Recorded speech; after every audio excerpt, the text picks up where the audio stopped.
Hello बच्चों, let's read this question. The question say that the correct statement among first and third are. अब यहाँ पर बच्चों तीन स्टेटमेंट दिया गया, इन तीनों में से कौन सा करेक्ट है इसके रिगार्डिंग चार ऑप्शन है, हमें बताना है। तो सबसे पहले हम क्या समझेंगे बच्चों, यहाँ पर की कॉन्सेप्ट। अब यहाँ पे की कॉन्सेप्ट हम क्या लगाएंगे बच्चों, की कॉन्सेप्ट लगाएंगे वीबीटी। इसका मतलब होता है बैलेंस बॉन्ड थ्योरी। अगर हम बैलेंस बॉन्ड थ्योरी की बात करें तो बेसिकली बच्चों ये इससे क्या होता है, तो जो बैलेंस बॉन्ड थ्योरी होता है VBT cannot explain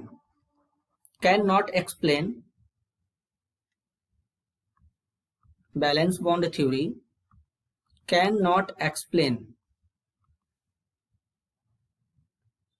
the color exhibited by transition metal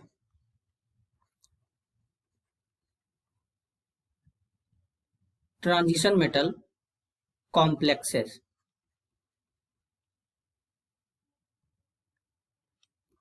And valence bond theory also cannot distinguish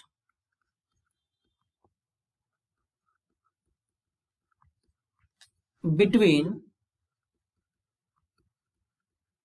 strong filled ligand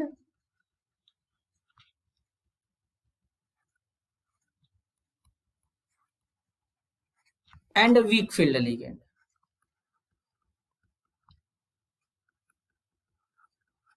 weak field ligand, ये स्ट्रॉन्ग फील्ड और वीक फील्ड लिगेंड के बारे में डिस्टिंग्विश नहीं कर सकता है बच्चों।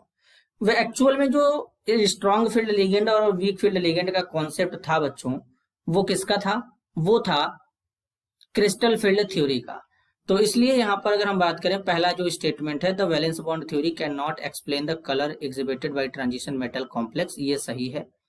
सेकंड बोला गया valence bond theory can predict quantitatively the magnetic property of transition metal complexes. तो बेसिकली बच्चों यहाँ पर ये बिल्कुल, यहाँ पे अगर बात करें तो जो यहाँ पर सेकंड है हमारा, यहाँ पर जो बच्चों सेकंड है ये यहाँ पे गलत है। तो बेसिकली यहाँ पर थर्ड की बात करेंगे, valence bond theory can not distinguish strong field ligand with field ligand, तो ये भी हमारा बच्चों सही है।